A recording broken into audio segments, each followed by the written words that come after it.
Whoop, whoop, whoop, whoop. Hello, everyone. I hope you're doing interesting, at least. If you got confused by the picture, don't be, because I.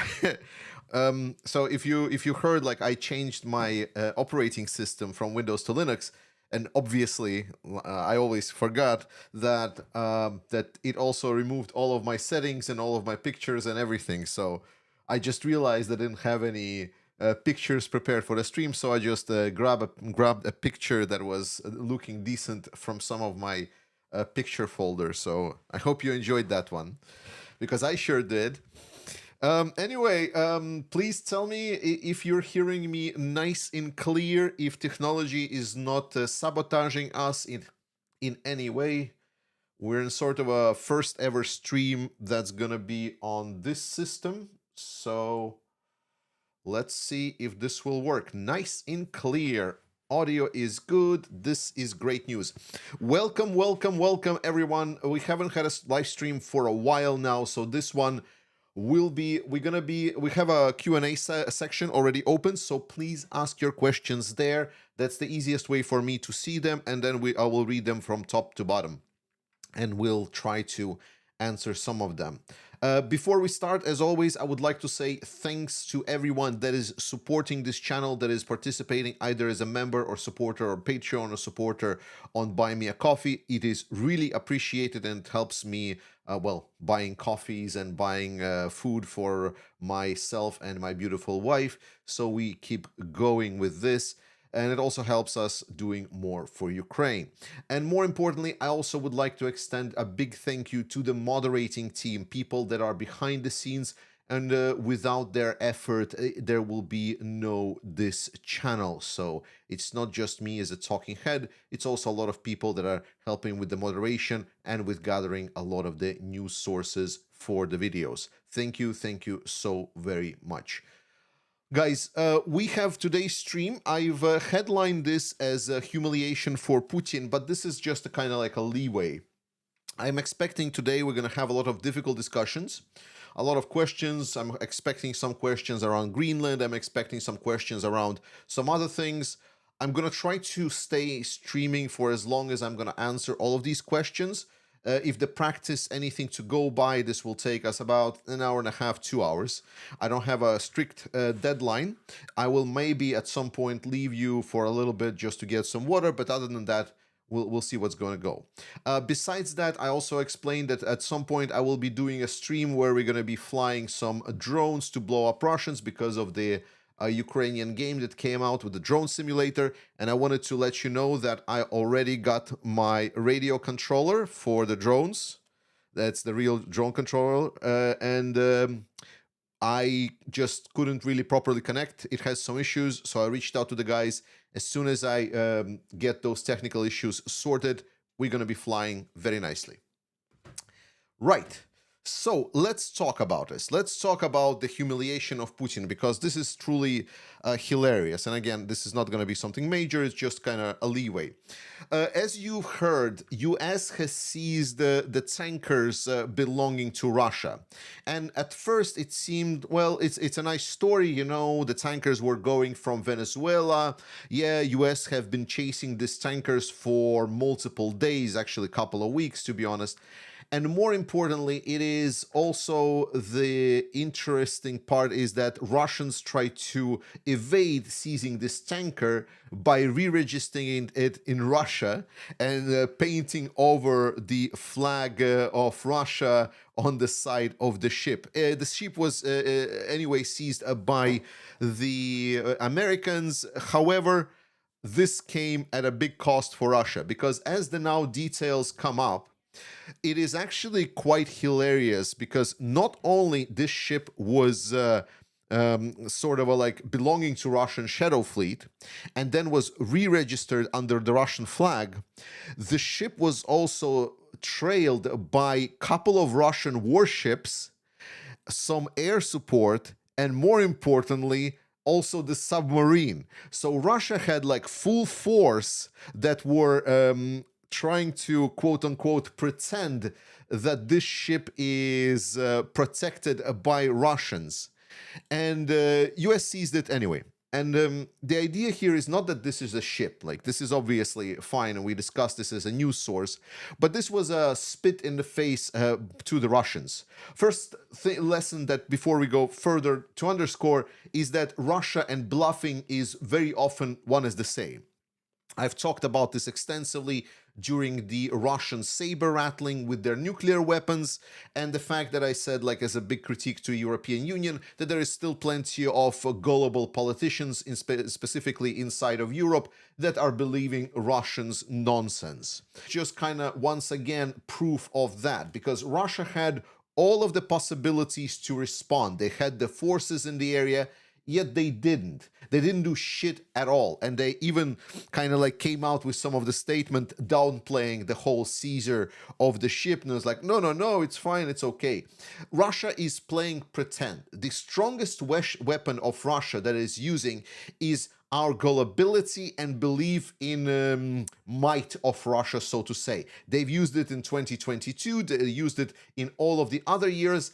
And the unfortunate truth is that there is still plenty of people, Belgium, that are still believing the Russian nonsense.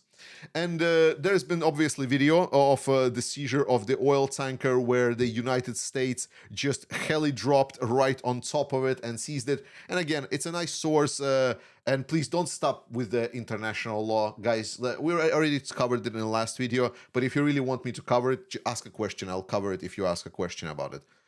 But more importantly is the complete meltdown of the Russians, not just by this point, but also by the operations that the US did in Venezuela. Yulia Vitezeva, one of the Russian main propagandists, is writing, Russian warship and a submarine were near the tanker during the capture, but they didn't do anything, reported by Reuters. Before the collective hysteria begins, let's record. Americans are crazy about their own greatness and acting like pirates. They're definitely not ready to start hostilities and thus provoke the Third World War. Let's wait for the official reports from both sides. One thing is clear for now. This is demonstrative action which Trump clearly expanded in Venezuela and might milk it. So Russians here are trying, like the propagandists, trying really hard to downplay all of it. Russians are really trying hard to essentially state like, no, US definitely doesn't want to provoke us, just wait a little bit. This obviously got a lot of other propagandists really angry and so on. And for example, Sergei Rusov is writing here, they knocked on our door. So the menacing silence and puffing of the cheeks with a tightening of the position on Ukraine, which no one has waited for, did not help.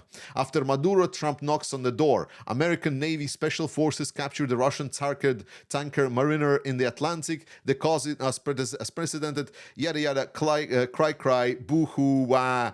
It's painful to see what our great motherland has been brought to with shameful agreements and cunning plans. They simply stopped taking us into account. Having chosen shame instead of war, we will receive full. Russians, by the way, love this speeches like full of like, what is it called, pathos? I think it's called pathos. Like they're just like, oh my god, they have chosen war. But by the way, super uneducated. Like when you read through their other channels, like the guys just like they're insanely dumb, like insanely stupid. Like you cannot have smart propagandists once you start discussing, like, because propagandists cannot be smart, as like the smart people just don't do this shit because they instantly understand that no, what Russia is doing is obviously doesn't really work. The only way that they're gonna do it is if, for example, they're getting paid. That one we can understand. Like smart people, money, yeah, I can get it. But like propagandists like this, that's like, yes, Russia has been brought to its knees. That's another layer. Then there is German Sedulaev is writing, right now the Americans are seizing a Russian tanker flying the Russian flag in the international waters. He was pursued by the American warship and now troops are being landed from a helicopter. They say the tanker is completely empty and is carrying nothing, or ballast. Trump is no longer knows how to further insult and humiliate Russia. The spirit of Anchorage eats right into the eye. Lord help Russia. By the way, all of these fascist aggressive empires and citizens of these fascist empires love to cite and appeal to God. I don't know why, but it's like, Lord help Russia. Russian God in your Christmas help. So I mean, the cries here from the Russians, like all of the boo-hoos, is are continuing also on other channels. Like it's too much to list. And what we need to understand why they are crying is because they are on the receiving end of the lawless world order that they help build. Like them crying about seizing of tanker in the international water is a response to them eroding international world order for over multiple decades, right? Let's be very clear about that. So the fact that there is no rules and they're crying about the rules is like unfair is basically like a bully, you can easily imagine the situation. I don't need to explain to you that as soon as like bully gets some piece of of mind, let's put it this way, then suddenly it's like, oh, unfair, let's put it this way, it's like so on. You know exactly what I'm talking about. So all of these vatniks, they are right now, they're jealous. They're jealous because US is doing what Russia wants to do. They're jealous because they want to go around doing like whatever they want. They want to do the 3-day special military operations, but they can't because Russia is shit. Russia is populated by uneducated morons. And I have a statement here that with regards to US and how US can get to this situation if it continues on its current course, but it's beyond the point. The point of the matter is that they are crying right now and are feeling humiliated by Donald Trump, not because what Trump is doing is right or good or whatever. No, they're humiliated because what is happening right now to them is exactly what they wanted to do to everyone else. And I take some how do you say, warmth and appreciation in that. And I think this kind of gives us a little bit of a leeway going forward to today's discussion. Russia really are just a big pretend state that just wants to puff its chest and just say like, we are big and strong, believe us, because otherwise you will know that it's not the case. And I hope we learn from this more than just the specific case with the tankers. All right, let's talk about questions. Again, guys, two things. First one, please write more questions in the questions section so I can answer them. And secondly, I ask for some moderators to please post the link to the Dzugaspaw website where we're doing fundraiser for the drones. If you like what I'm doing, guys, I appreciate it. If you have some disposable income, I know that usually you would want to share and spend to send money to the streamer. I don't need it. Instead, please donate the funds to Ukraine. Like if you want to help me and you have more disposable income, you can always go buy me a coffee and so on, and it's always appreciated. But first and foremost, please make sure that it is Ukraine that gets some extra funding. That's the most important. Thank you so much. So let's read some of the questions. Peter 2212 want to see Ukraine map update. The map update will be coming hopefully tomorrow, worst case Monday. We'll see how I am with time. I suddenly got these couple of days a bit busy. It was weird. Thomas Noska, my question would be, how could we all do more to help Ukraine? Remind everyone of us, please. Listen, guys, we are now in a very weird situation where suddenly a lot of our calls to help have been heard and there is more support for Ukraine coming. So thankfully, we are really seeing a lot of really good actions coming from different governments of Europe. So there is absolutely, I don't want to say absolutely nothing we could do. That would be wrong. I think the best way is we can say thanks to our politicians for doing some of the job, definitely for the ones that are supporting Ukraine. Would be nice to just do some like soft kind of push saying like, can we do also more because of the security threat to Europe? And the best thing we can do right now is not to fall to these bullshit headlines.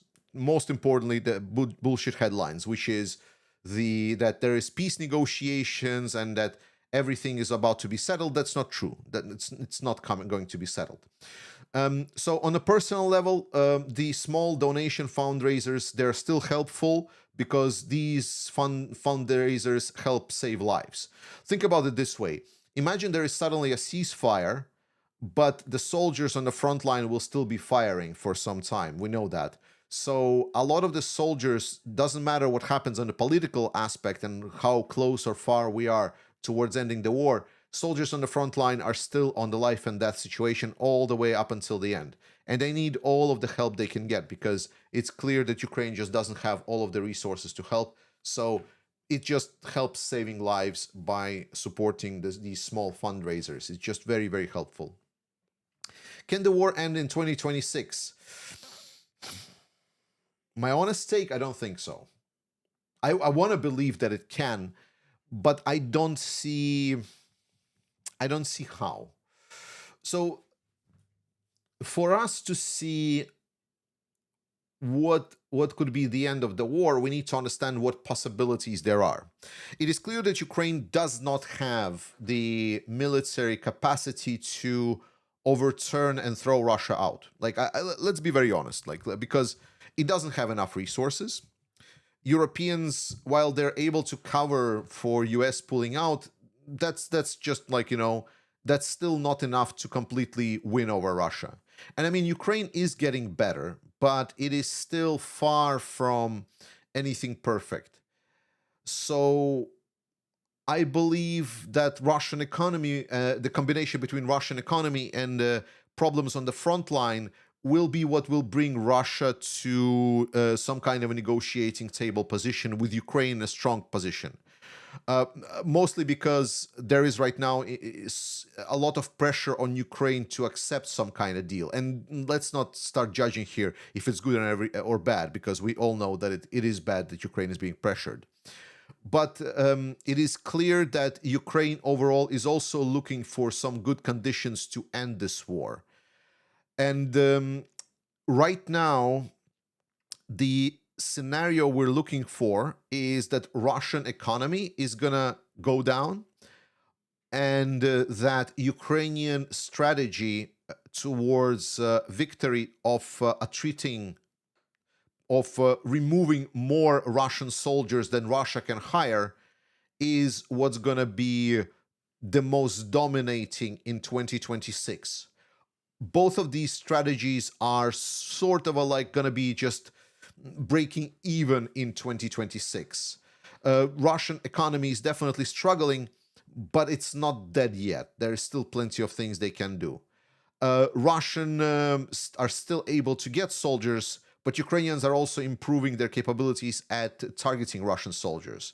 So we're gonna see sort of I'm expecting by the early summer, we're gonna see that balance shift sort of towards Ukraine. And from there, it's going to take certain time for Russia to actually feel the pain. I mean, obviously, there can be an unexpected scenario, but as like what we are trained in the economics is a so-called concept of ceteris paribus, which is all things equal. So if all things stay the same, how this will go forward. So obviously, war is not linear, and we can see, I don't know, Russian state suddenly collapse.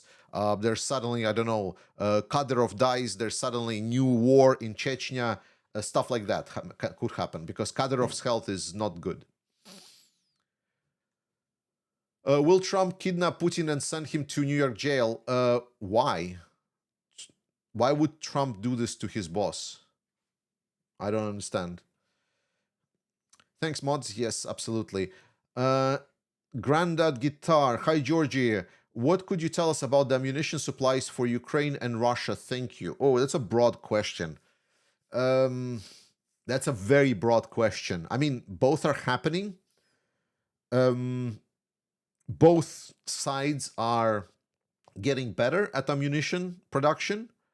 There is still no enough ammunition for either side. Russia still has a bit more ammunition than Ukraine. But generally speaking, for the necessities of the front line, it's almost an equal. So It's a very broad question. If you want something more precise, you need to narrow it down, my friend. How are you? I'm great, thank you. Never been better. Never had a bad day in my life, period. Came on. Does what is happening to Iran right now chance to influence Russia, or does Iran no longer supply anything directly to Russia? No, Iran is a strategic ally of Russia. It helps like with Russian economy. It helps that it's part of the axis of evil, but they are not directly linked to war in Ukraine. If Iran becomes democratic, that could have a big influx because lifting sanctions off of Iran, having a flow of oil from the Middle East, it will put a lot of pressure on Russia, but not because Iran suddenly goes off the war. That's not really influencing. Lars JAS, wouldn't it be smarter for Denmark to start trade negotiations with USA over Greenland, but come with demands impossible for Trump to accept, like for you to get Greenland, we need to get Florida? Okay, let's talk Greenland. So, firstly, I am very sorry that even on this channel people still believe the bullshit coming about Greenland. So let's get a couple of things very like from the beginning. We need to get fundamental things about Greenland. Question about Greenland is not about national security. National security of United States from Greenland is fully guaranteed. Greenland is part of NATO. US has a military base in Greenland. Denmark and both Greenland have been very open to stating that US can have any amount of bases, any amounts of ships, any amount of forces, whatever they want on that land, period, period, period, period. So whatever US wants to put there as part of security, protection, whatever strategic area, doesn't matter. Denmark is saying, go ahead. I want to underscore that Denmark is the best ally of United States ever. When there was a call to go fight for US, Denmark was basically jumping out of their pants to try to go and help US fight. Per capita, Denmark lost the most, I believe, soldiers in Afghanistan fighting with the United States together. So Danes, when I came to Denmark, it was, I didn't want to say like, it felt like I was a little bit of America, but I definitely came into the USA fun club. When I came to Denmark, everything was United States.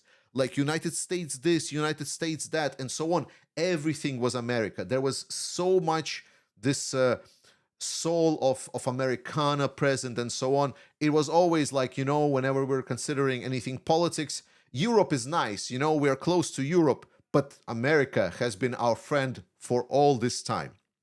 So that is Denmark. Denmark has been friends with America and wanted to do everything that they can for United States as much as they could. The only kind of drift apart started with the Trump administration first term when he threw a hissy fit about Greenland the first time. That was the first thing. So despite this, overall, constructively, for anything security related, Greenland is open to be like a place where US can have literally whatever they want. More importantly, if US decide to take Greenland, suddenly the whole NATO alliance is sabotaged. Like suddenly US is now less safe because the alliance is completely sabotaged. So what security benefit is there? Because, Denmark doesn't have a lot of forces. That's true. Denmark cannot stand in any kind of open fight against the United States. And to be honest, for a lot of Danes, it's still a bit wild how you can even consider firing at American soldiers. But Denmark does have our own fleet of fighter jets. The Nordic coalition in general is very strong. So it could definitely become a problem for the United States if any hostilities break out. I'm not saying that Denmark is going to win. I'm saying it could be potentially problematic for United States.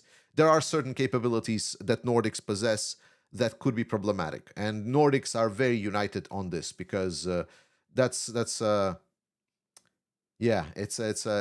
fine part. So that's the security aspect, I guess. So security-wise, let's be very clear. There is nothing there to be discussed. Second part, US, oh, and last part about the security forces. Did you know that there is a base of Americans? And I believe at some point there was either 1,500 American soldiers or 15,000. I don't remember precisely. It was on top of my head. But over these last years, US actually withdrew soldiers from their base, and now there are only a couple hundred, if not less, American soldiers on that base. So US was literally pulling the soldiers out of Greenland, just saying. So that's kind of like the thing. And again, it's not really a question. Second option, let's talk about minerals. So what about minerals? We maybe US wants it for minerals, and it kind of makes sense. Everyone says, well, yeah, like Greenland is very rich in rare earths. That's true. And the problem with that is that Denmark and Greenland for years have been calling out to any and all investors, companies, people with interest, just anyone. They were stating, like, we almost literally gonna help subsidize you. We're gonna pay you money to come here and just develop these minerals. The problem is, it's literally like in a permafrost area. So for a large part of the year, there's still issues with the frost despite the global warming and so on. So Greenland and Denmark have been calling a lot of these companies ready to even subsidize them to try to come to work. And I've listened to some specialists in the area where they say it is so incredibly illogical what Trump is saying and doing on the economic front, because literally they're stating, like, if you just, like, at some point later down the line give us like a small cut of these rare earth profits, you can have a lot the rest. The conditions for companies to work there and legal basis are simplified to no end. Economically speaking, there is there is very little different areas in the world that you can have better economic proposal than it is right now offered by Denmark and Greenland to go develop the minerals. But it's not being done. You know why? Because it's hard. Because it's difficult. It's required a lot of time and a lot of investment, and return on investments is pretty long. That way, the economic aspect also falls apart. So if it's not the minerals, if it's not the economy, what is then? And this is where the stupid aspect unfortunately comes in, because with Trump's administration, we always need to consider, is it stupid or malice? Because that's the only way forward. And the only way that happened is, I believe Trump saw the globe. He saw that that Greenland is pretty big. So he's like, it would be nice to have this big area for US. That's the only thing. That's the only mindset that I can imagine, that why this could be could be an idea in his head. And the fact that it is being parroted by the people in his administration is so ludicrously stupid that it's absolutely baffling to me. The point of the matter is, there is one scenario in which it plays out sort of a positively for United States. And I want you to bear with me here. So the scenario is as follows. The scenario is an agreement between America, China, and Russia to carve up the world. You're like, how? What do you mean? And the agreement is as follows. So US invades and takes over Greenland. There starts to be conflict. Let's say there is no military action against the United States, but there is going to be definitely an economic and political fallout. There's going to be a lot of breaking of contacts with the United States. There's going to be a lot of worsening of relationship between the United States. At the same time, China goes after Taiwan. Russia goes after the Baltics. At that moment, suddenly Europeans are finding themselves entangled.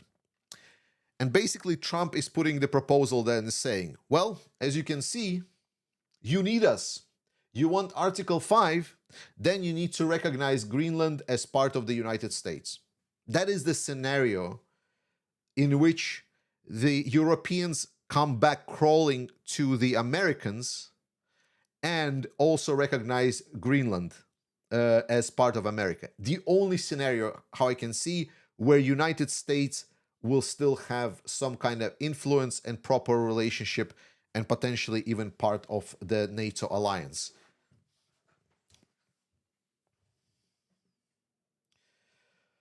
So that's Greenland and how I see it. If there is anything else, then we'll talk about this.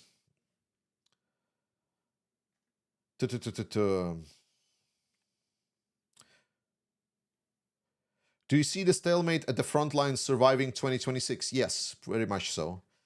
There is no, like, because I don't see Russia breaking anything, and Ukraine is getting pretty strong by this point. And if they do military reform, it's going to be a big help. And it seems that they are planning to do exactly that. The new reshaping of the cabinet will also help a lot. Tamim Black, sorry for butchering your name, my friend. Hi, Georgie. Hope you're doing well. I have a question. Does Ukraine have long-range missiles that are capable to shoot down Russian fighter jets? And thanks for your extraordinary work. No. Ukraine doesn't have such a long-range anti-air missiles.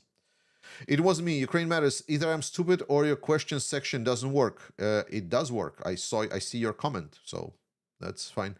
Martin Finlay, what do you think of Greenland if the US invades? Will Europe retaliate? Will NATO be finished? Oh, NATO will be surely finished, that's for sure. I mean, it's already is like on its last legs, to be honest, by this point. Like it's only holding up because the Europeans cannot just cannot imagine life without Daddy Trump, and our leaders just are not ready to actually leave the apartment and go live on its own, despite the fact that we're like 40 years old already and having like student debts and everything. But they're just too afraid of the real world, you know, where you actually need to make own decision. Terrifying, I know. Sergey, hi Sergey, how is it going? How does one show the Western European that Europe is not far away from Russian aggression and finding balls is the only way forward? I think Americans are pretty good boogeyman right now. I think the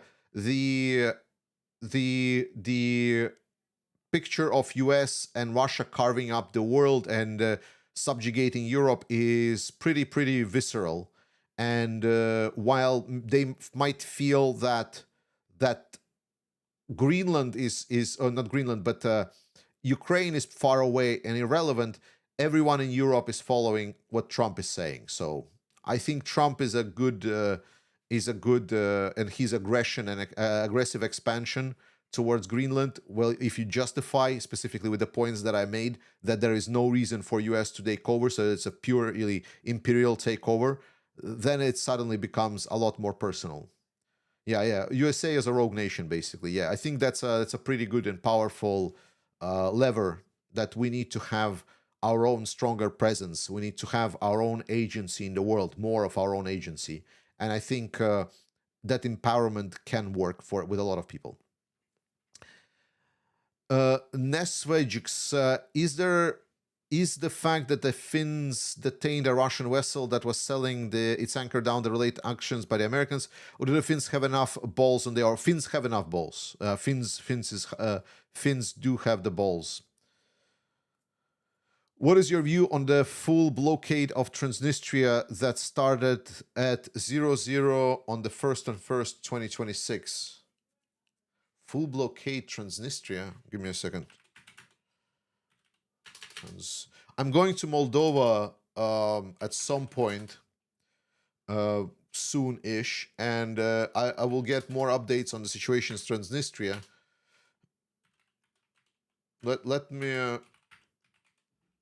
me Google about the blockade, because it feels like I missed something.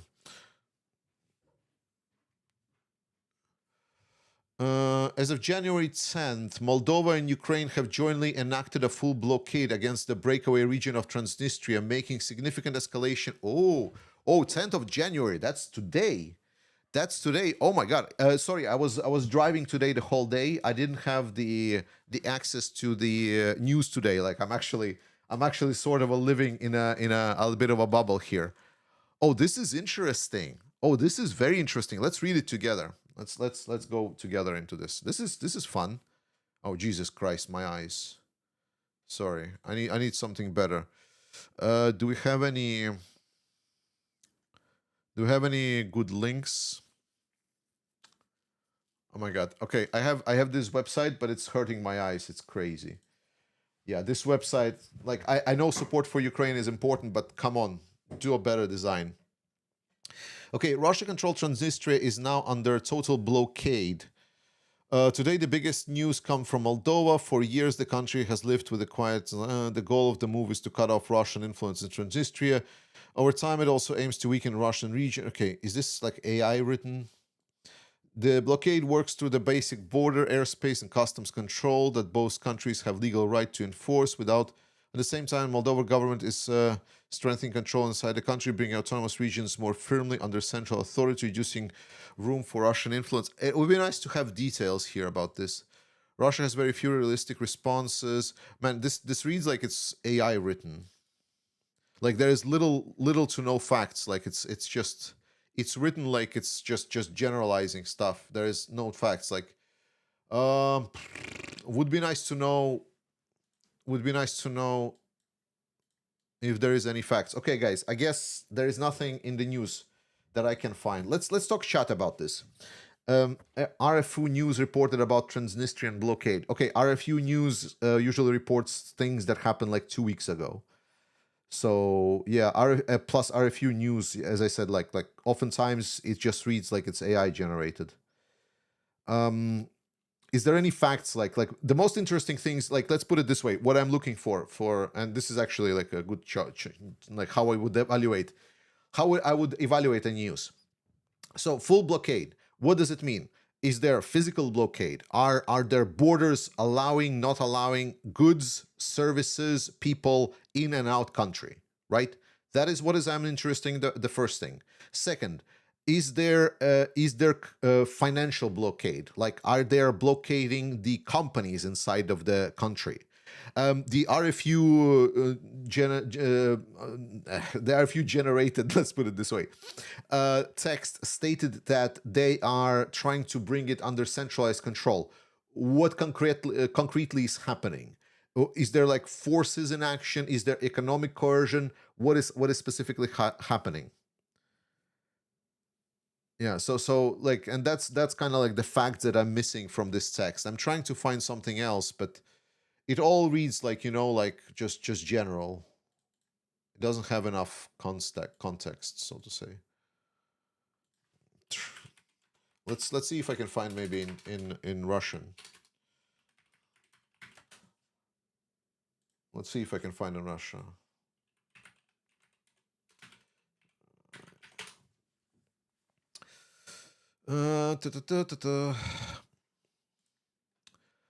News. This is Transnistria news. Let's translate it to English.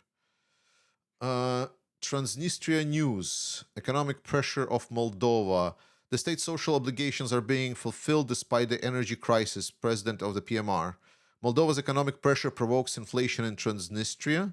The government's proposal to extend measures to state support for businesses. Moldova, ignoring the position of the European Union, is blocking the foreign trade. So it like so far like no major headlines. It feels there's just like general pressure.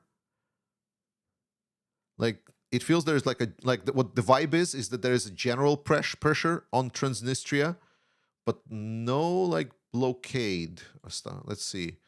Economic influence on Moldova's economic pressure provokes inflation in Transnistria. At a meeting of experts, Moldova illegal customs duties introduced by Chisinau. So, okay, customs duties. First fact. So there is customs duties now introduced by Chisinau. At a meeting, expert working groups reported the press service. The issues reported metal addition experts. Okay. Okay. So we already found something. So there is apparently some customs duties, which is good. Reporting from Ukraine is where I heard about the blockade. Okay, yeah. Okay, then reporting from Ukraine is. I mean, I like the channel. I like how it covers like a lot of war stuff. My problem with reporting for Ukraine is again that whenever they cover something, firstly they sensationalize it, like it's like the second coming of the Christ, and like the whole war is going to change because of it. change because of it. And second thing, they usually cover stuff that happened like 2 weeks and a half ago. And like when it comes to something else analysis, like it reads like AI. Other than that, great channel. Okay, let's see. I don't see any more. So I mean, so from what I see, from what I can find, guys, it seems that there is no quote unquote blockade that's gonna squish the Transnistria. It seems that there is like a little bit of economic coercion. They're putting a little bit of economic pressure on prices, some tariffs on the entry tariffs, customs tariffs, and basically trying to coerce people to rejoin Moldova. Okay. That's fine. Yeah, doesn't look like a massive blockade that's gonna end the Transnistria forever. Sounds like it's just ongoing. Yeah, some energy pressure. There is also energy pressure. Okay, got it. Yeah. So that's about it. Yeah, not as sensational when you actually start digging into the details.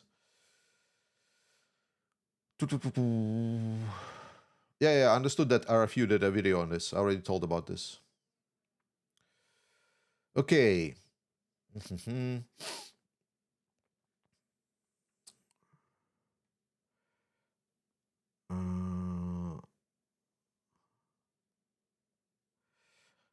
Dear Georgies, I'm not sure if this is work specifically. Do you think Trump doesn't like the Iranian dictatorship specifically?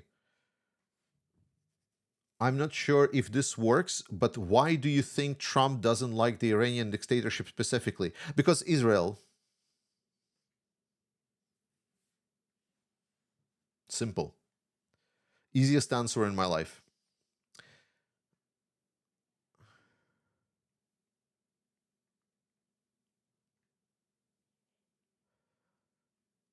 Zelensky is being pressured by clowns like Witkoff and Trump to give up territory. How could that happen? I mean, because US elected Trump. I mean, second easiest answer in my life, I guess. So, US elected Trump. Trump really likes dictators, really want to be like dictators. He really doesn't like Ukraine. He pressures Ukraine because he thinks Ukraine is weak. The fact that Ukrainian diplomacy was able to mitigate all of this and even win a lot of Republicans back over, that's fantastic job by the Ukrainians. No thanks to Trump and his administration, that's for sure. Chunak, what was final Areshnik damage? What did it hit? It's classified. I cannot say. I know what Areshnik hit. It was a pretty valuable thing. I cannot say. It wasn't nothing. Let's put it this way.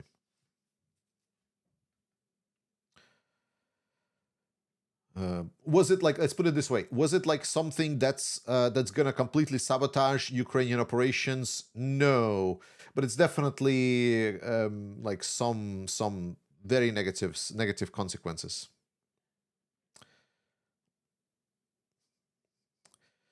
Is there on time 42 pup? Great name, by the way.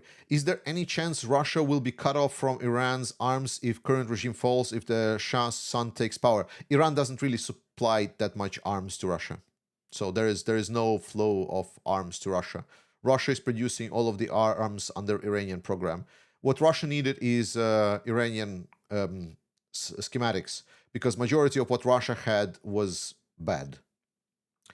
Callas, will Ukraine be among the first countries to offer military aid to Denmark in case of invasion to Greenland? No. Why, like, this is such a stupid question. Why would Ukraine come to aid when Ukraine is in help itself? Like, it's like, sorry, it just pisses me off. Everyone is expecting Ukraine to just solve everyone's fucking problems. Like, everyone is just expecting Ukraine to just solve Russian problem on their own. Everyone is like so mad that Ukraine is asking for help from the allies. And now it's like, oh, we have problems with the United States because we cannot stand up to United States. We didn't rearm fast enough. We cannot figure out that our bureaucracy is dog shit. Will Ukraine come to our aid? The fuck is this? Learn to walk on your fucking own. That's my message to all of the politicians of Europe everywhere.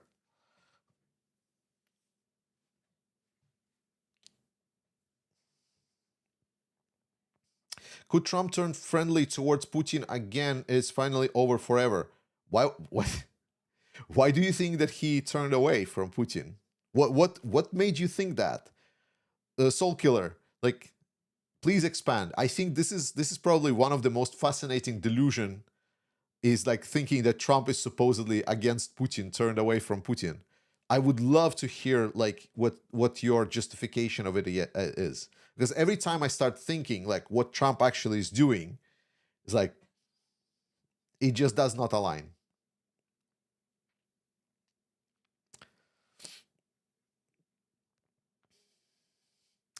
Jakub, hey, hi from Czechia. What do you think about the EU Mercosur free trade deal?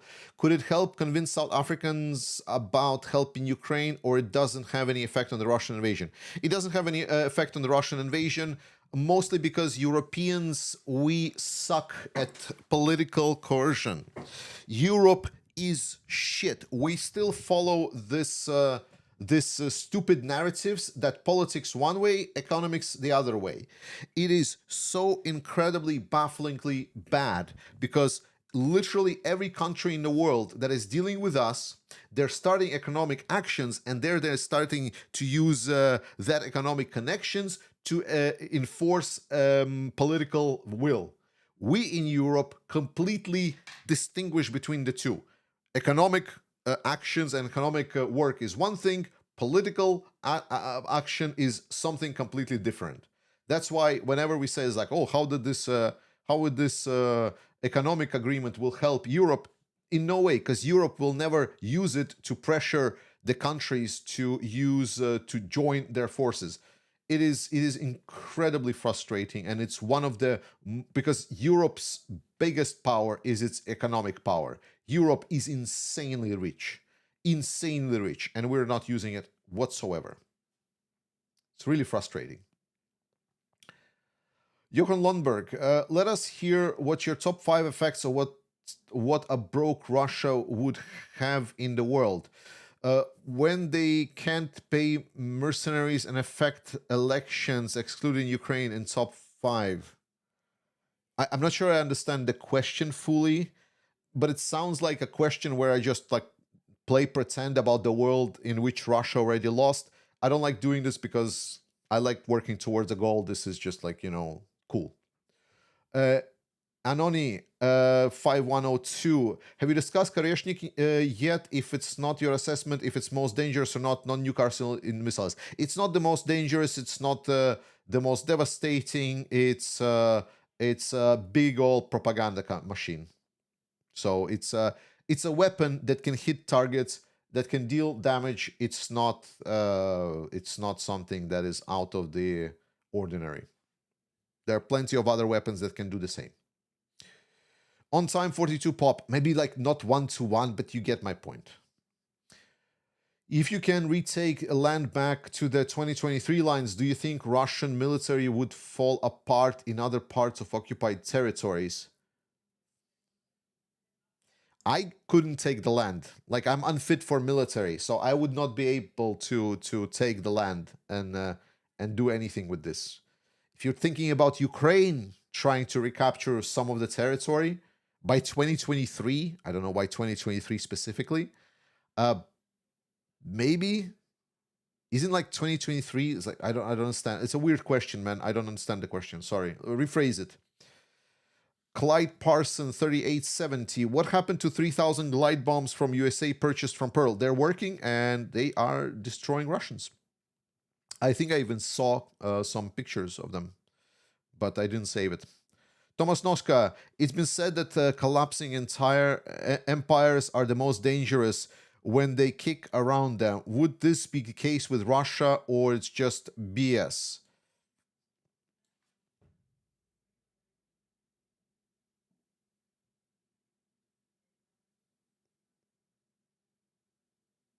I don't know how to answer this question.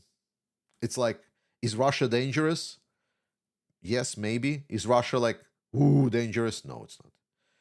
Should we just allow Russia to do whatever he wants? No. Should we do more and stop Russia in its tracks? Yes. So the rest is, I don't know. You should ask this question to a philosopher. I'm not a philosopher. Like, do I look like a philosopher? I'm not a philosopher, guys. Like, come on. I'm just a regular old guy. So that's why people love listening to, like, geopoliticians or philosophers, because they, like, you can go into the topics, they can make you think. Like, that's not me. I'm just talking from my heart. Could you give a status report for FPVs from Black Raven? Yes. I actually followed up on this. They've stated that the contracts for the first tranches have been signed. That right now they ordered the components. Components are on the way, and production should start already very, very soon. So the first FPVs should be very soon, and they said they're gonna send us pictures for it. So I recently followed up on this. So it's very, very, very good.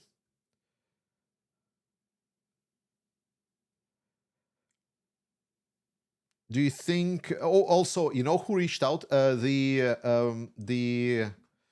oh my god, the Art Wine, the wine from United States. They say that they will send in their the transfer of the funds from the past couple of months that people were purchasing the wine. They will send in the tranche to the Zuga Spa, and they will send me the receipt. I'll publish it on either posts or show it in one of my videos that they are actually sending the money, just so we have some accountability.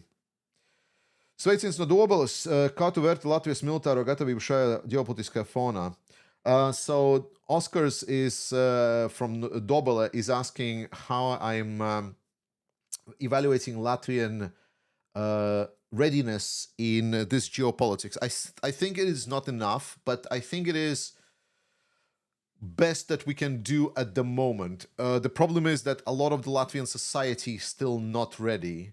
Like, it seems that there is an understanding inside of the Latvian political sphere, minus the LPV, but LPV is, I don't fucking know what like LPV is thinking. Like, LPV is thinking is like that Schlesser is good. Then they are generally understanding on a political level that things needs to be done, border and so on. But also, it would be very nice if there is more coercion of allies to send more forces to Latvia. Latvia just doesn't have enough forces.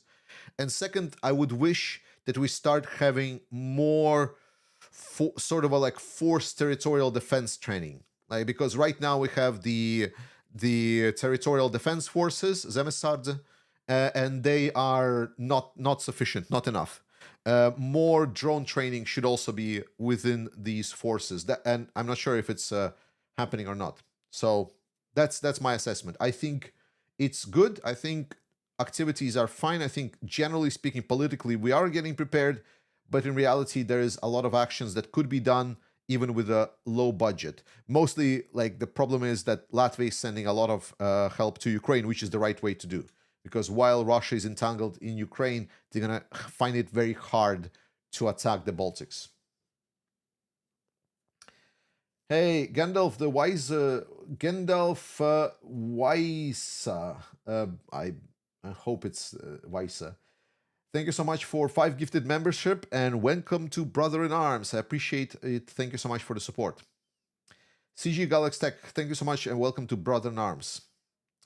I'm thinking about going to reserve. Yeah, that's not a bad deal. Like, that's like at least getting some training. I'd recommend you train flying the drones. Like, from Latvia, learning how to fly the drone is probably the thing that will help you a lot. Because the good thing is, like, if you, for example, at some point you are drafted, Latvia will need drone pilots. And as a drone pilot, you don't need physical conditioning as much. So, like, even if you just work like a regular old office job, if you don't have enough time for gym or whatsoever, you don't need to if you can fly the drones. So I would really recommend getting like order like a controller. They couple, like this one is pretty good. It's called Radio Master Pocket, and just install some these training and learn to do that. So I'm connected to drones already at work. Oh, okay, super. That's great news. Then it's fine. Then you're covered. Like then you're fine.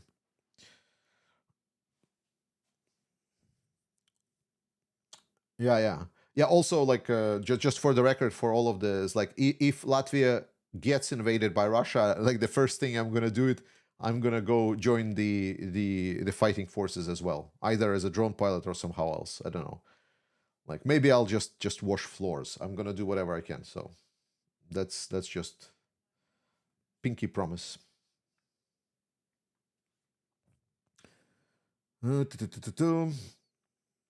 Okay, let's move.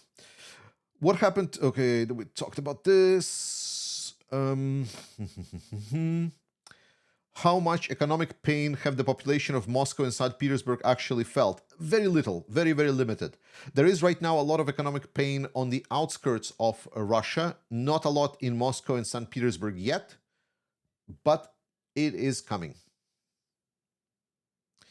Hi, is the Greenland provocation destruction to prevent the EU from further helping Ukraine? No, I think this is not related. I mean, maybe sort of a somehow related, but I think it's a I don't think that Trump in his mind is relating this. I mean, I'm pretty sure there's advisors that are suggesting to him that now with a lot of the Epstein files and the ICE problems that US is having, then having this small distraction of some kind of a quick victory war, like the quick victorious war. I mean, like you can just Google. I'm pretty sure if you Google the concept, like what is the quick victorious? Is it quick victorious war? Is that a concept? Short victorious war. There we go. There is a concept. So there is this concept. It's called the Short Victorious War. It's a novel by David Weber. Science fiction. No, that's a concept of essentially like a distraction that a lot of the dictators are using to try to distract from their internal problems. Hey, Greg, nice to see you, Greg. How are you doing, my friend? Thank you so much for inviting me last time. It was really, really my pleasure to be there. Thank you so much. Guys, if you haven't followed Greg Terry, please do. Greg Terry Experience, really, really nice guy, really nice, doing a lot of for Ukraine. But again, his channel is quite known, so it's not for me to talk about it. We all are really good friends. Thanks for doing a good job from Denmark. Very nice. I used to live in DK also and study for years before, but now Latvia, my home. Yeah, I mean, like,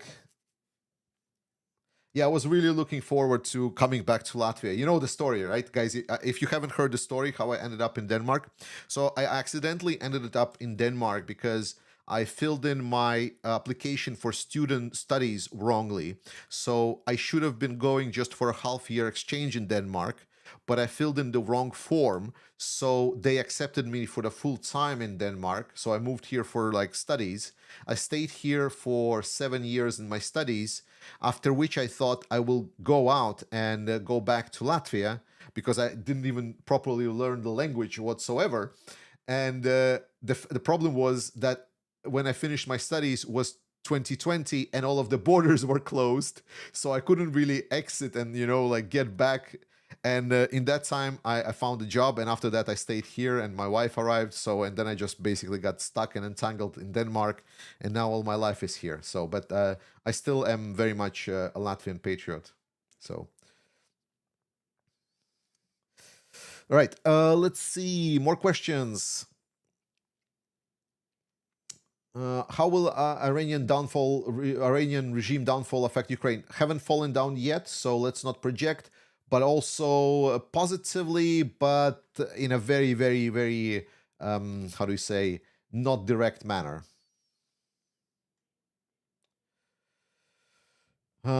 Pepito813, I'd say we finally need to move towards European Federation so this we can withstand the permanent evil coming from the east and occasionally the hostility coming from the west hemisphere. Agree. I mean, I'm a generally speaking European federalist. However, I do recognize that it is pretty impossible with a lot of the differing opinions. I believe that we should go for a two-speed Europe. I think we need a closer alliance of the willing. For example, the alliance of Nordic Baltic 8 should be there, and I think that that framework should be European level framework. I believe the countries should be able to join the deepening cooperation in between the countries, and there should be a very clear path towards it. And the countries from the outside, they need to see what is the benefits of joining this club. So sort of a yes, I agree, but also with nuance. Definitely military alliance closer would be nice. Madhyar said that the goal is to kill 60,000 worms per day. Is that realistic? Yeah, we already are almost there. We are already like 60,000 per 60 worms per day is, let's say, where is my calculator? Hello? Speed crunch? Wait, don't tell me I don't have a speed crunch. Oh my god. No! I don't even have speed crunch on this computer. Come on.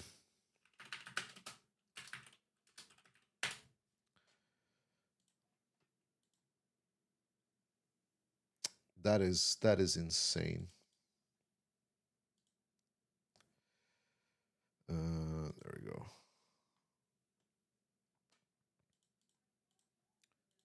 Sorry, I cannot live without speed crunch.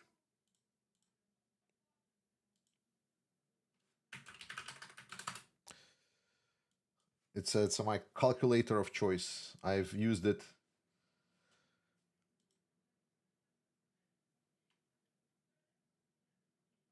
All right. Buddy learn Danish. Buddy learn Danish already. Jeg kan forstå dansk, jeg kan tale lidt dansk, men desværre ikke godt nok. I thought that like I will be able to learn Danish when I was out of my school and into the workforce.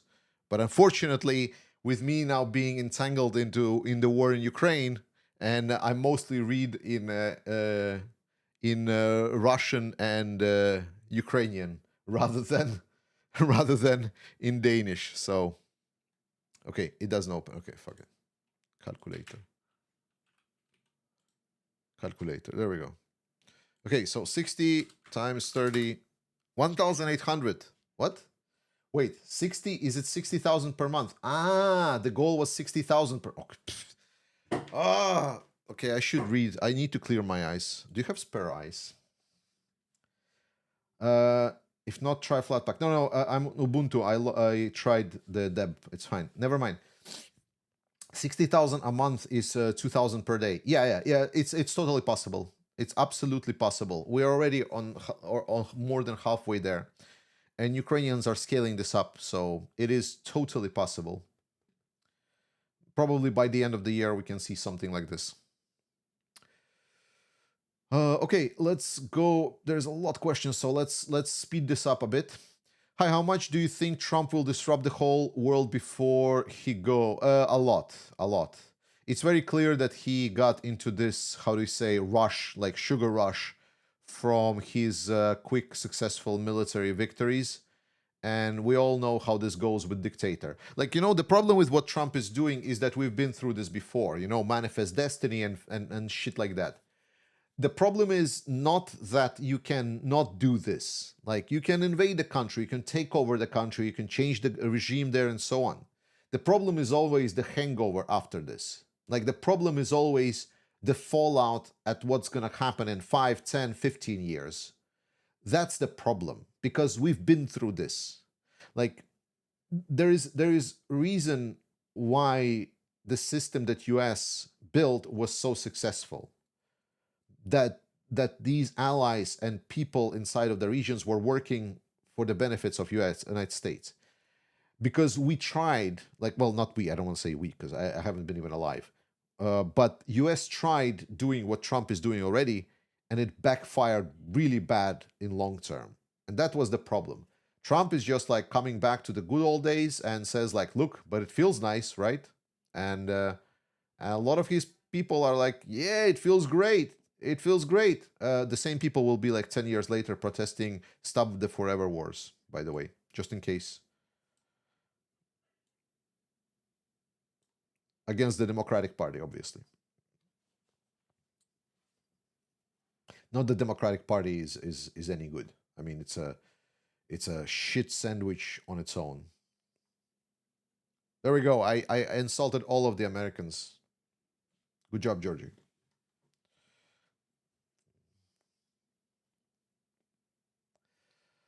Mm, tu, tu, tu, tu, tu.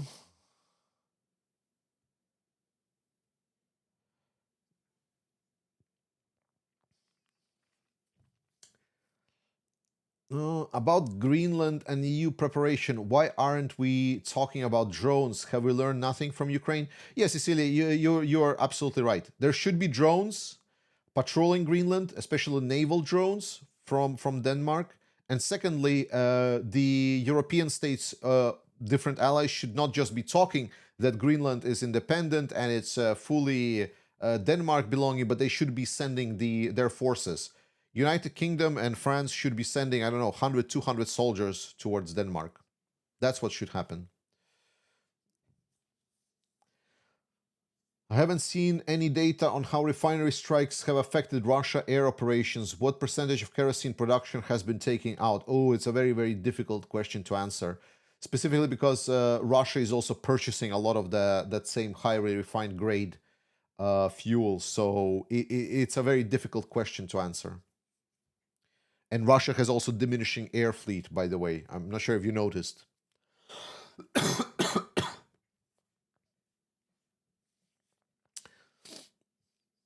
Do you think that UK intel helped the US to find some of these shadow tank fleets to remember them? Yeah, for sure. I mean, like, we're still allies, right? Pepito813, how about Putin's pushing him to go for Greenland? It's possible, but I don't think that it's such a direct connection between Trump and Putin. I don't believe that's like it's one to one. I feel Trump is like fully open for Putin's influence, and Putin is using it, but I don't think it's like open. Could Putin suggested that like, if you don't take Greenland, then we're gonna take it, and Trump is like, oh, we need to take Greenland then. Yeah, it could. In that way, it could. How do you see Areshnik? How did he fulfill the mission to scare away the West, or did the West laugh at him more than Putin expected? Yeah, it's pretty laughable weapon, and everyone that I know in power circles are laughing at it, because it's clearly a nuclear weapon that is being used in a non-nuclear fashion, which is like, okay, so it's just the same as any other ballistic missile. Okay, cool story, bro. Is Russia still a threat for Europe with the destruction of their army and infrastructure at this point in time? Yes. Niliman, like, okay, guys, the key point, like, people misunderstand this a lot.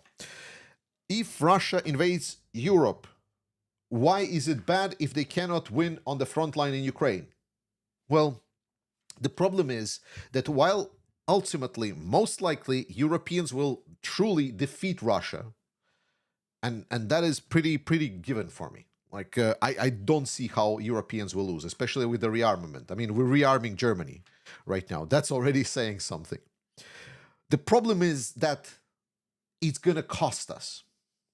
How many lives of your citizen are you ready to give? Which buildings in your city are you ready to be destroyed by the Russian drones? Are you ready to do burials? Are you ready to, instead of having your taxes go to support your state, they go down into the flames of war and you don't see prosperity? Are you ready to be isolated from traveling because there's going to be drones in the air? This is my point. We have a very nice way of life in Europe. We love it. We love our way of life, how peaceful and superb Europe is. But it cannot stay this way. If Russia comes for Europe, we're going to have a lot of problems. Like Russian drones flying all over Europe, we already shown that we have absolutely zero response to it. Even Poland, that's literally on the border and says that they're going to build the drone wall. I'm going to give you a secret. They won't. It's bullshit. It's not gonna work. It's gonna be extremely inconvenient. It's gonna cost us money, lives. It's gonna cost the Baltic specifically a lot. It's gonna be a lot of problems and issues for everyone. Why do you need it? Why do we need this? That's my issue. If we ultimately gonna win, do we really need to get through this once again? Do we really need to lose our relatives, friends? We need to see our cities in fire. Do we really need this? I think we don't.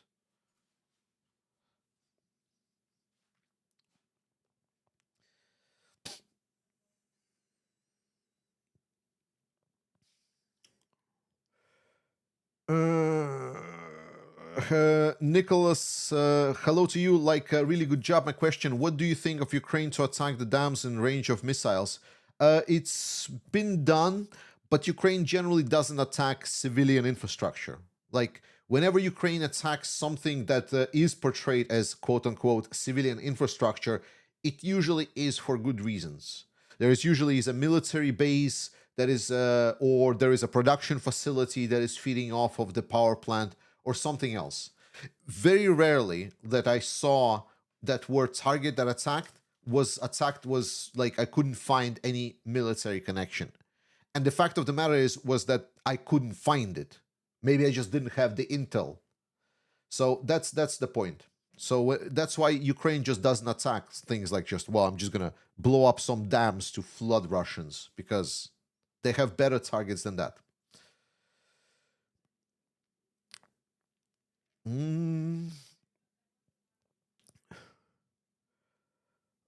Joke. Trump, how's your diet going? Putin, what do you mean? I don't do such. Trump, I just heard you lost another kilo. Okay, sure. Peter Bergeson, 4489. By the way, I cannot do jokes for shit, so don't like that's. So I'm sorry that I couldn't. Badumts joke. All right. Peter Bergeson, how will the downfall of Iranian regime affect Ukraine? I already said.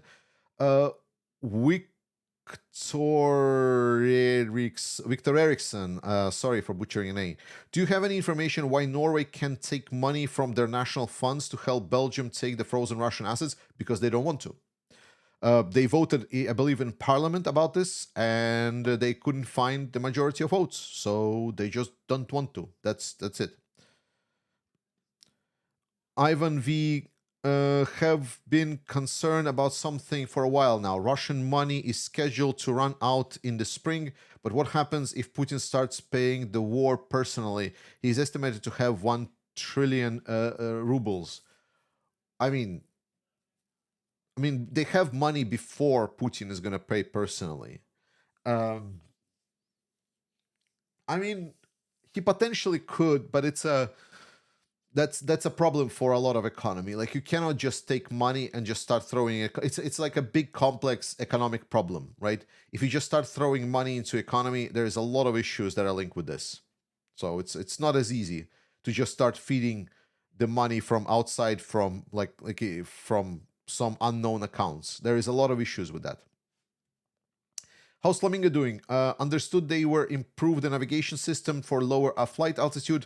What's your open source insights? Do you think they're on schedule? Yeah. They are on schedule. They're not obviously delivering their promised amounts, so that's quite open data. But they are also improving them a lot right now. So there is a lot of navigations that they're trying to improve now that they have been at scale battle tested. And from what I'm hearing, they need some additional production of extra components to scale up more. Is Russia more affected by winter than Ukraine? Moscow is colder anyway than Kiev on the front lines? No. We didn't heard much about flamingos. Okay, I already talked about this. Hello, do you think the fire in Berlin was caused by Russia, or are German youth going crazy on their own? I mean, I think it's pretty possible for Germans to go crazy on their own. Yes, Georgie, but on your own should mean Europe finally embracing federalism. The nation states of the 18th, 19th century did their purpose, but it's time to move on. Pipito, as I said, like I'm not against the federal Europe. I think it's a good way forward. My answer to challenges to Europe is always more Europe than less. Because we saw that whenever it's less Europe, then we just fall apart and start bickering with each other. So that's why my answer is always more Europe, but I don't see how we can be in the same boat for deeper federal Europe with someone like Orban. So that's why I think we should just like fully accept that it's going to be a two-speed Europe, so to say, where the countries that are willing to go for deeper cooperation go for deeper, and the others just don't intervene. Right now, there is a prohibition of that. Will Ukraine help America become free? I already explained why it's silly to ask Ukraine for help. Why Ukraine needs to solve your fucking issues. We didn't hear much about... Oh, I think, is that the third question about the flamingos? That's fine. My answer from Soul Liker, not Killer, to your questions, Soul Liker. Maybe it's delusional, hence the question, but seized tankers admitted he got fooled by Putin, false flag up, kidnap Maduro, etc.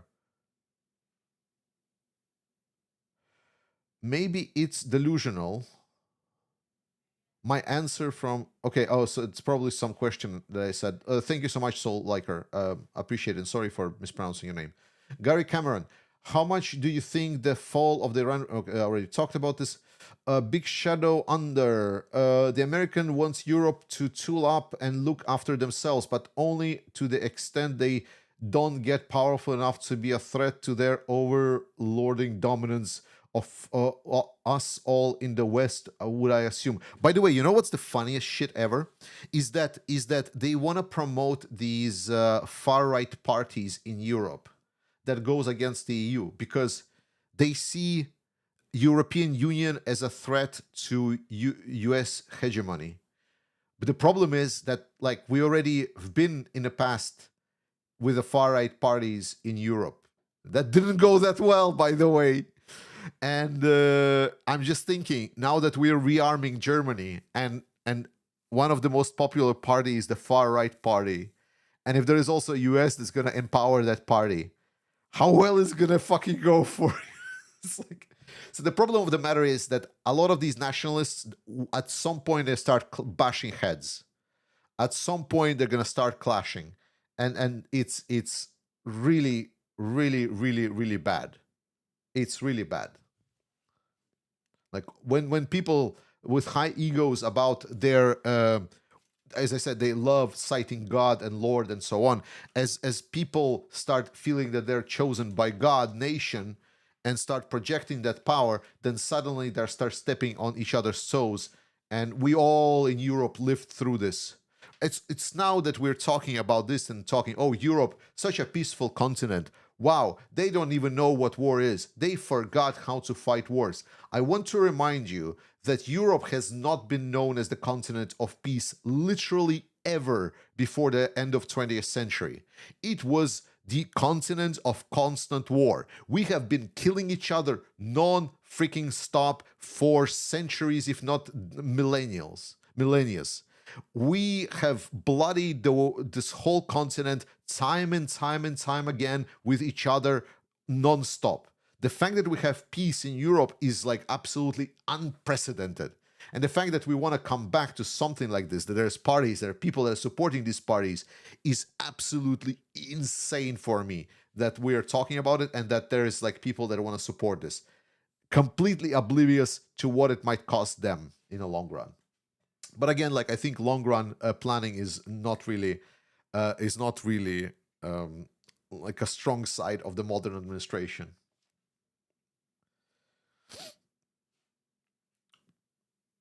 That's why I find it, like, you know, very funny when someone starts citing, you know, it's like, oh, there was like this, you have this Bandera or something like in Ukraine. He was like a Ukrainian nationalist and he kills Poles and so on. The problem with that is that if one country really wants, we can dig up, I don't know, 10, 50, 100 different people that we can poke around against each other. Like, because a hero in one country most likely is a hero because he killed a lot of Europeans from the other country, usually the neighboring country. So that's why, like, we in Europe, if there is really a desire, we really can go after each other's throats. So arguments saying is like, oh, you're worshiping this hero, but he's like so bad to us, is a non-starter. That's the whole point of the European project. That despite our difficult history, despite the fact that a person in one country that is being considered a hero is a fucking murderer and should be put to a knife every time he's mentioned, is normal for Europe. This is how we are. We are a complete contradiction. And the fact that we were able to live for the last 80 years in peace is just like, it's impossible to imagine. I was so pleased that I was at least able to witness some of it. That is why I do everything in my power to make sure that we preserve this and build a stronger foundation for the future.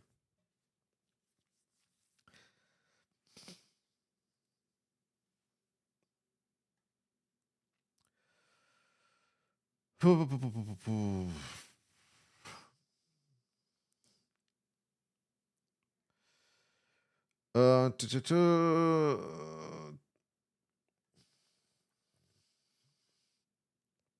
Strategically, Crimea seems to matter a lot. Do you think that there will be focus on that area? Yes, but not currently. Like, Ukraine cannot reach Crimea at this point. Mike Doucette 26248. Sorry for butchering your name. Do you think maybe the Oreshnik didn't have warheads might be because they're afraid they might blow up during launch? No, I don't think so. Enia G. Lorano, sorry for butchering your name. Why didn't we hear much about? Okay, that's like 700 question about flamingos. I really hope that I answered the question about flamingos. That's a huge spam. I hope it was an error because there was like 700 questions.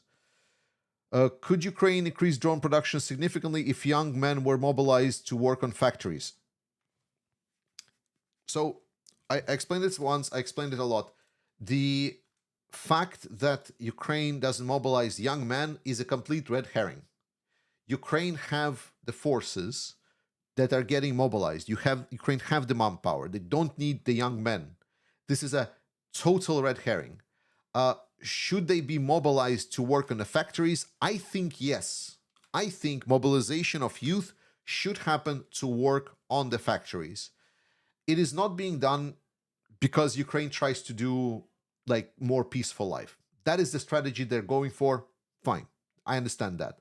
But it is very clearly like the understanding that's like, oh, Ukraine is not winning because they're not mobilizing the youth is a complete distraction, red herring. It is not what is happening. The biggest problem for Ukraine is not that they're not mobilizing enough, is the problem that people are running away. Is what Budanov said, is that they failed their mobilization and communication campaign with their internal society. Something I've been critiquing Ukraine literally for years.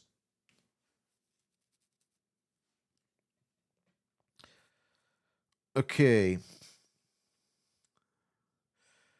Martin Finlay, are missiles being fired from Belarus into Ukraine? If so, why is Ukraine not returning fire into Belarus from Ireland? I believe they're not firing them from Belarus.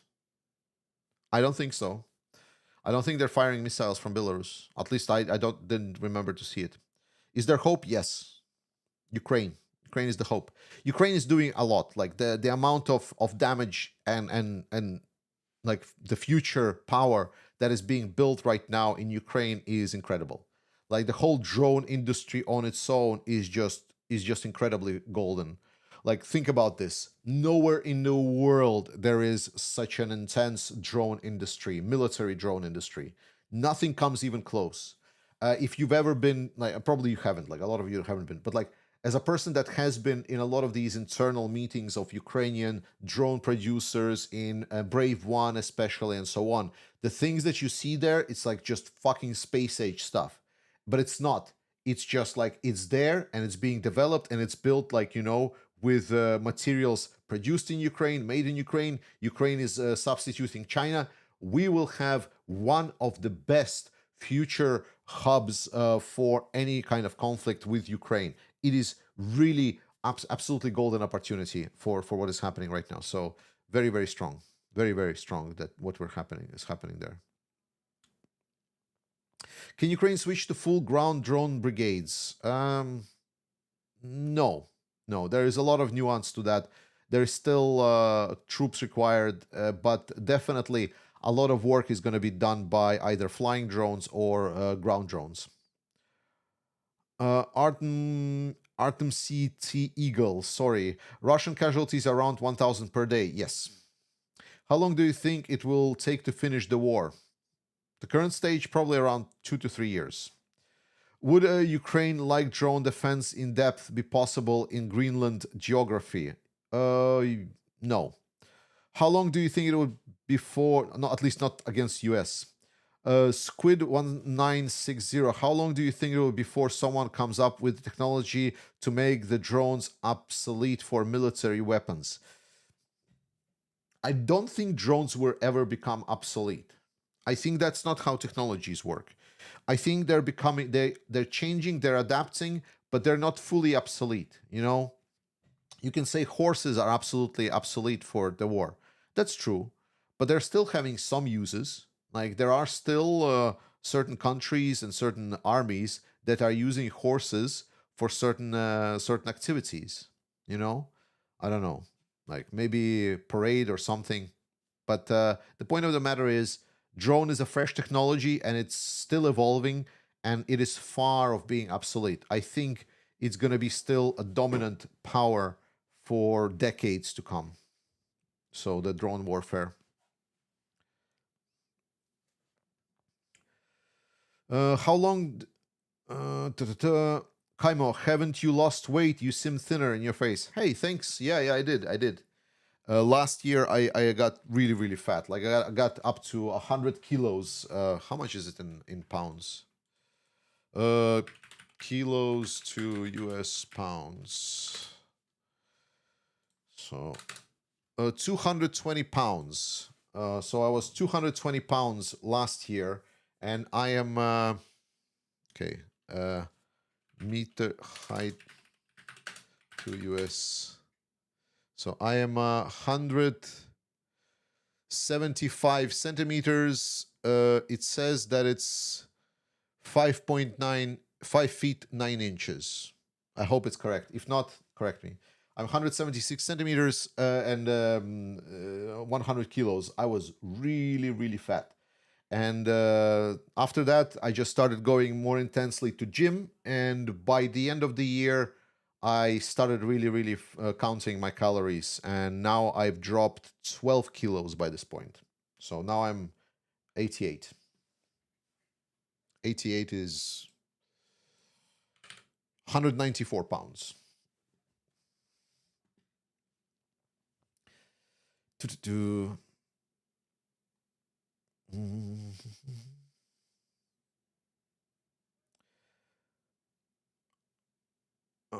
Tosun Abe. Hi, Tosun.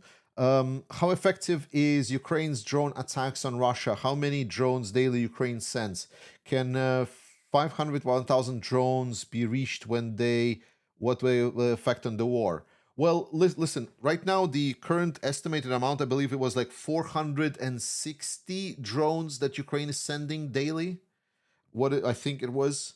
That was so with that damage, Ukraine was able. Well, I mean, it was kind of like a growing amount, right? It wasn't like this whole every day. So we are now at the point of 460, but like 3 months ago, it was a lot less. So over this last 6 months that Ukraine was doing this campaign, like it's more like 8. Okay, over the last 8 months, Ukraine dealt about 45 billion US dollars in damage to Russia. So now with increasing drone campaign, it's gonna grow. So most likely we're gonna see some evening out of that curve. But in generally, I think Ukraine can go into damages up as much as like 60, 70, 80, maybe even by the end of 2026, something like 100 billion in dollars in damages to Russia with their drone campaign. I don't think it's an impossible task. I think it's quite possible. Yeah, it's chunky. Yeah. It's so true. It is chunky. Yeah. I don't deny that. I don't deny that I'm chunky. So for me, like to try to kind of at least look more or less decent, I had to really go to gym, had to put some muscles on and to look at least, you know, sort of like my idea was, so I'm really fat. So instead of looking like this, like if I kind of like really lift some weights and then I kind of get a bit wider at the top, then it kind of gonna even it out. So now it's more or less evened out a little bit. Though I haven't been to gym for the last like month or something. I need to go back, but it's been Christmas. It's crazy.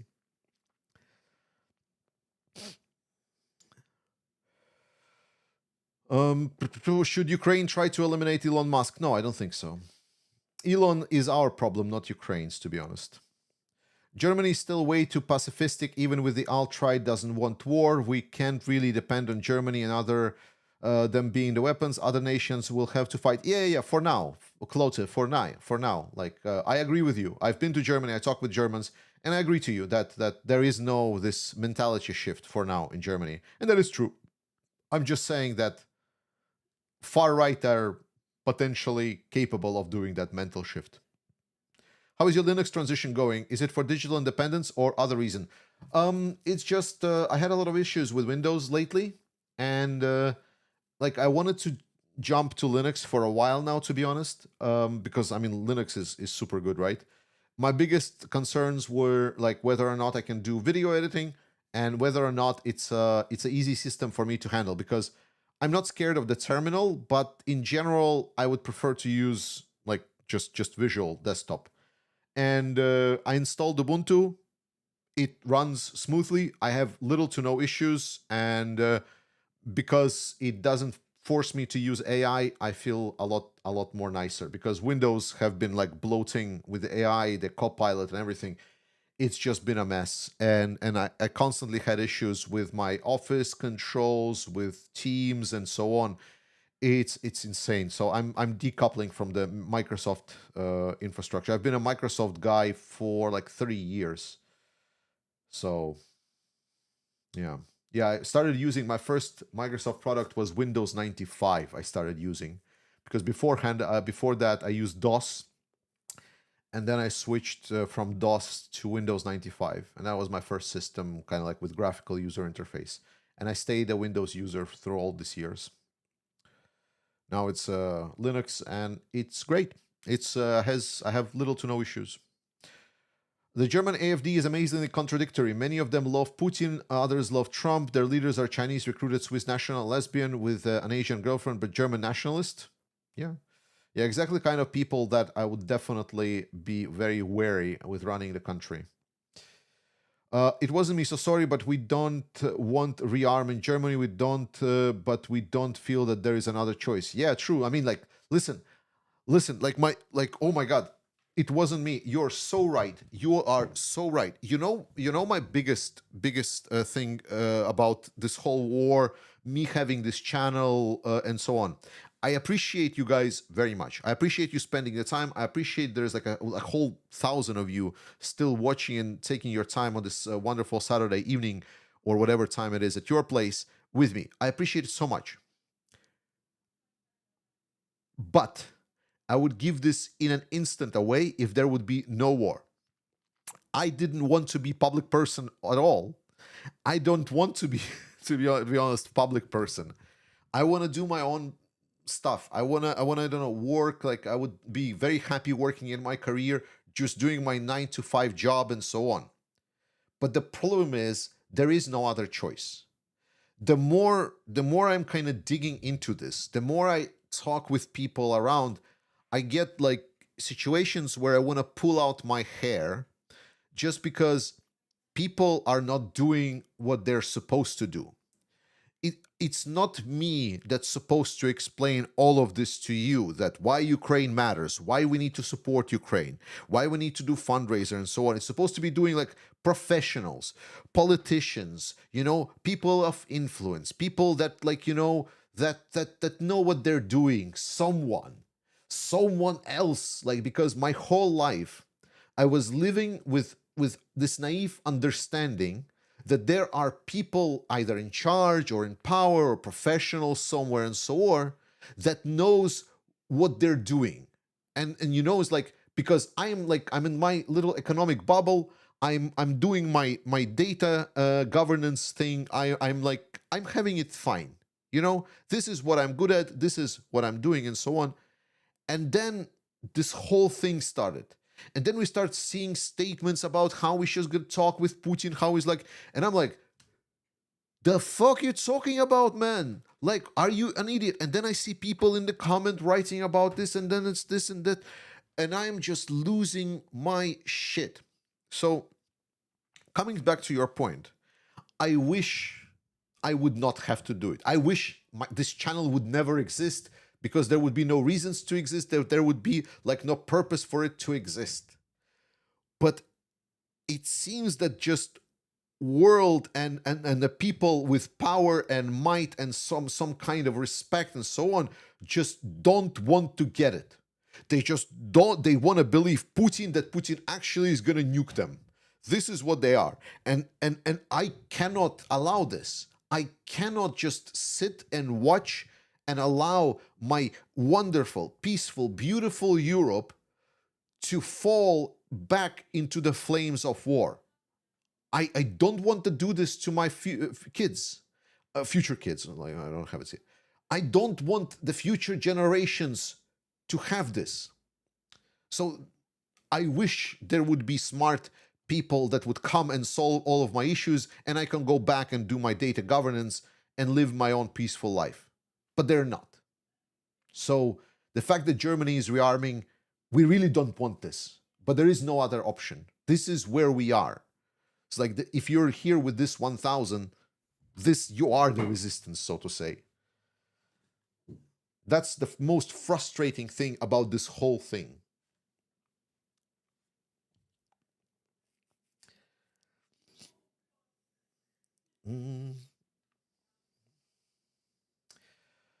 Marino for 691. If the Iranian regime falls, which one could be next that's ally to friend to Russia? I mean, I'm pretty sure like there's something that could happen in the African area. There could be like smaller ones. Clyde Parsons, 3870. Can the EU operate the conventional military before Brexit? The EU wanted one military controlled by EU. Was that wise, judging by the inability to control jack shit? No, you never wanted a single military. It was always rejected. This was the talking point that was used by Brexiteers to convince people in the United Kingdom that EU just wants to pull in United Kingdom into joint military. The position within the European Union was always against the joint military because we all are members of NATO, and NATO is doing this. That is the situation. So thank you for like reminding me of this pearl from the Brexit times. I still cannot forgive. Like I respect the decision that Brits did, because everyone has the right to do the wrong decisions. But like I can never forgive that, because especially I'm coming from the Baltics. Like in Baltics, we love the United Kingdom. Like in Baltics, we loved the United Kingdom because the United Kingdom always had this vision of what is right to do. It was always standing up there for the right thing, United Kingdom, and specifically inside of European Union. Because otherwise we were stuck with Merkel and whatever fuck is happening in France every time. And then it's always was the United Kingdom that came in, is like, we need to listen to what the guys in the Baltics are saying. We need to make sure that these countries are cooperating and working closer with the European Union. It was fabulous. We love the United Kingdom. And then United Kingdom just leaves. And it's like, to be honest, a lot of us feel like really betrayed. So I cannot forgive Brexiteers for taking the strongest part of EU that there was out of EU. That is unforgivable. From our perspective, you UK, you can deal with your own stuff. Like, you're an independent country. Do whatever you fucking want.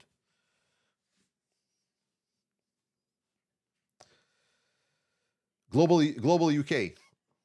I remember.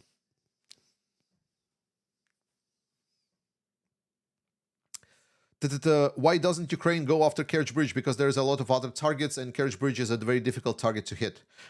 Besides that, Ukraine is really milking the fact that Russia is forced to bring a lot of the anti-air assets into that area. So that's why we constantly see the hunt for the anti-air assets in Crimea by the Ukrainian special forces. As 2026 developers, that metrics will those that matter in public use the gauge to go in conversation with the military? Maybe, I don't know. I'm concerned about how long troops need to stay at the front. How is the recent problem coming along? It's pretty bad. We will see what's going to happen in the coming months.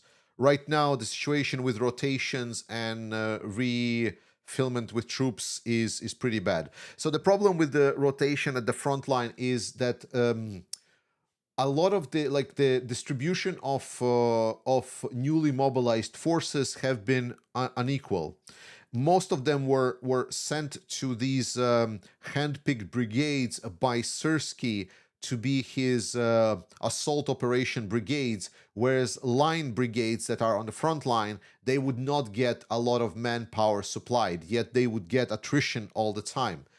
So it was uneven distribution. Right now, distribution is said to be equalized, so hopefully with the inflow of new manpower, these line brigades will be able to rotate the soldiers from their positions more frequently. Right now, it's pretty bad.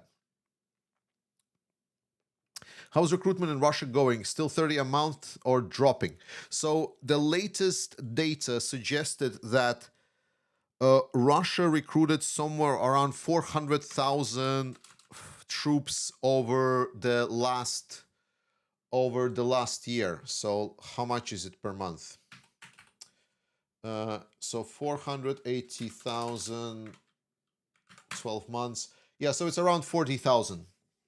Right now, Russia is able to recruit around 40,000 per month. A little bit less, like a little bit more, a little bit less. So right now, ratio of Russians is, I believe, latest months was plus 3,000. So compared, like how many Russians getting killed or wounded to how many Russians get into the military. So it's still still a positive growth for the Russian military, but it's already significantly lower than at the start of the year. At the start of the year, it was plus 10,000. Seer the Wise, I seen something that drones can now find locations without GPS by using the magnetic field. Is Ukraine looking into this so drones can be jammed? Yeah. There's a lot of different technologies that are countering the electronic warfare, including some of the magnetic and ELRS, and there's a lot of different things. Can we talk about Crimea? It is too sensitive. Will you focus on beyond this area? Not right now, not in the nearest future. CZ1589, sorry for repeat, not sure. Question or transmitted question. Any new policy by Budanov in his position? No, not yet. First, the thing that we will see by Budanov is the changes in the personnel, and so far there has been any. Microsoft DOS, yes. We need you. Thank you for what you do. Thank you guys for being here. And that was the last question, guys. Wow, Georgie only. I'm British. I'll never forgive it. It was fraudulent. Thank you so much for £2. I love the name, by the way, George only. Appreciate it so much. Great name and a great point to finish it all. Guys, thank you so much for being here with me. Thank you so much for these wonderful questions. I really appreciate. Please consider following the link to the fundraiser and contributing if you have some spare change. If not, please just be remembered to hit a like, subscribe, share this video, and most importantly, continue supporting Ukraine wherever you can. That is what matters the most. I love you. Slava Ukraini, and I will see you next time. And if you thought that I have prepared an image for Ultra, no, it's still the same one. So here you go. Enjoy.